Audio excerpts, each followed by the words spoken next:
السلام علیکم ورحمۃ اللہ وبرکاتہ۔ نیکی کا صلہ۔ حضرت ابو ہریرہ رضی اللہ تعالیٰ عنہ فرماتے ہیں کہ رسول اللہ صلی اللہ علیہ وسلم نے فرمایا، ایک شخص تھا، اس نے کبھی کوئی نیکی نہیں کی تھی، لیکن جب وہ لوگوں سے لین دین کرتا تو اپنے ایجنٹ سے کہہ دیتا کہ دیکھو، جو آسانی سے مل جائے وہ لے لینا، اور جس مال کو لینے میں تنگی ہو اس کو رہنے دینا اور درگزر کرنا۔ ہو سکتا ہے کہ اللہ تعالیٰ ہماری برائیوں سے درگزر کر دے۔ جب وہ فوت ہوا تو اللہ تعالیٰ نے اس سے پوچھا، کیا تو نے کبھی کوئی نیکی کی ہے؟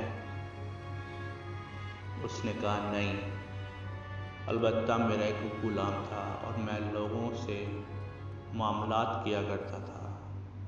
جب میں اس کو تقاضا کے لیے بیچتا تو اسے کہہ دیتا کہ دیکھو، جو آسانی سے حاصل ہو جائے اس کو لے لینا، اور جس کو لینے میں تنگی یا مشقت ہو اس کو چھوڑ دینا اور درگزر کرنا۔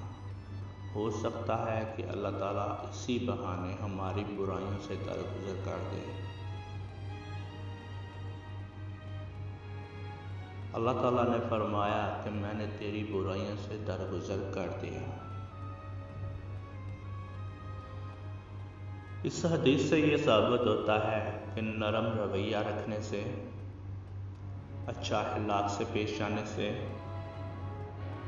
اور چھوٹی موٹی غلطیوں سے درگزر کرنے سے تھوڑے عمل سے بھی عظیم اجر حاصل ہو سکتا ہے۔ دیکھیے، اللہ تعالیٰ نے اس شخص کی مغفرت بھی فرمائی اور برائیوں سے درگزر بھی کیا۔ اللہ کا کہ اس کے عمل عقیل تھے۔